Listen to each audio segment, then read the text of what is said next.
Hello, तो आप लोग का स्वागत है अपना चैनल एके एजुकेशन में। आज हम पढ़ेंगे हिंदी व्याकरण का एक महत्वपूर्ण टॉपिक संज्ञा और उसके प्रकार। यह टॉपिक परीक्षा के लिए बहुत ज़रूरी है, तो वीडियो को ध्यान से देखें। संज्ञा संज्ञा कहते हैं किसे? आइए समझते हैं संज्ञा। जिस शब्द से किसी व्यक्ति, वस्तु, स्थान, भाव, जीव, जंतु या किसी भी वस्तु का नाम प्रकट होता है उसे संज्ञा कहते हैं।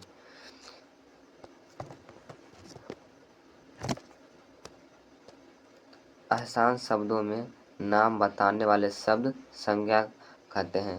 जैसे व्यक्ति में हो जाएगा राम, सीता, अमिताभ बच्चन, शिक्षक। स्थान में दिल्ली, पटना, विद्यालय, बाजार। वस्तु में किताब, कुर्सी, गाड़ी, फूल।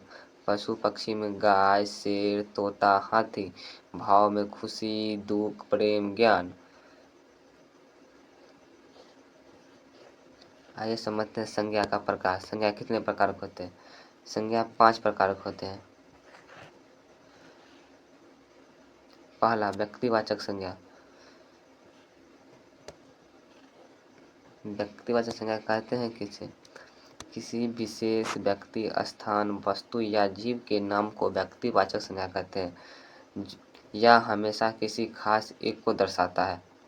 उदाहरण, राम, गीता, दिल्ली, गंगा, अमिताभ बच्चन। इसमें सिर्फ जो खास को दर्शाता है वो क्या हो जाएगा? व्यक्तिवाचक संज्ञा। आइए समझते हैं जातिवाचक संज्ञा। किसी जाति, वर्ग के सामान्य नाम को जातिवाचक संज्ञा कहते हैं। ये पूरे समूह का बोध कराता है। उदाहरण, लड़का, लड़की, शहर, नदी, शिक्षक, पुस्तक। लड़का बोल लड़का में आ जाएगा मोहन, सोहन, कुछ भी आ सकता है। लड़की में जैसे हम बोलते हैं नदी, नदी में सब नदी आ जाएगा, गंगा नदी, सोन नदी।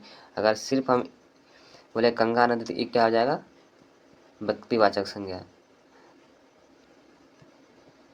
आइए हम समझते हैं भाववाचक संज्ञा किसे कहते हैं।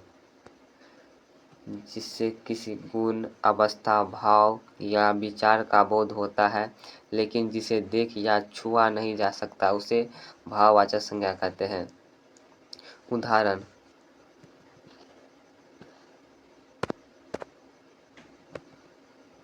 प्रेम,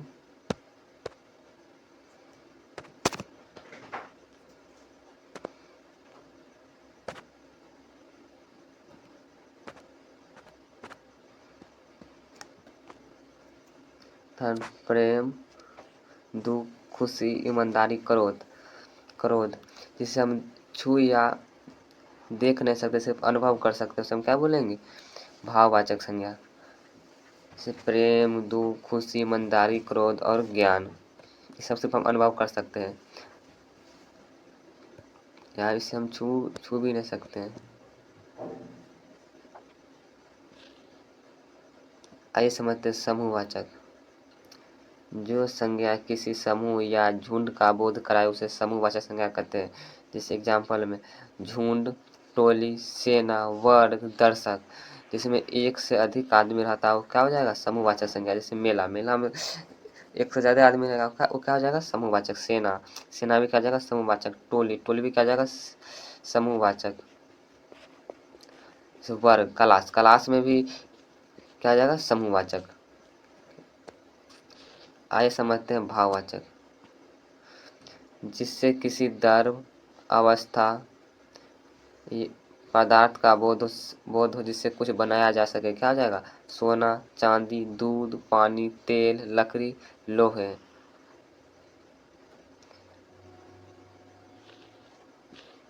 आइए संक्षेप में समझते हैं व्यक्तिवाचक किसे कहते हैं। जैसे किसी खास का नाम हो, जैसे राम, गंगा, पटना। जातिवाचक में जैसे पूरे वर्ग का, जैसे लड़का, लड़की, शहर, नदी।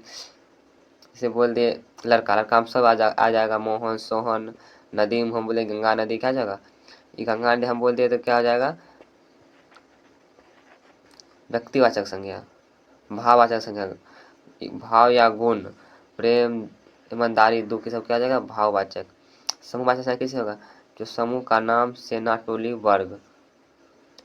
हम उम्मीद करते हैं कि आप लोग अच्छा संज्ञा समझ चुके होंगे। अगर आप इसका ऑब्जेक्टिव चाहते हैं तो कमेंट कीजिएगा, तो हम इसका ऑब्जेक्टिव भी करा देंगे। धन्यवाद।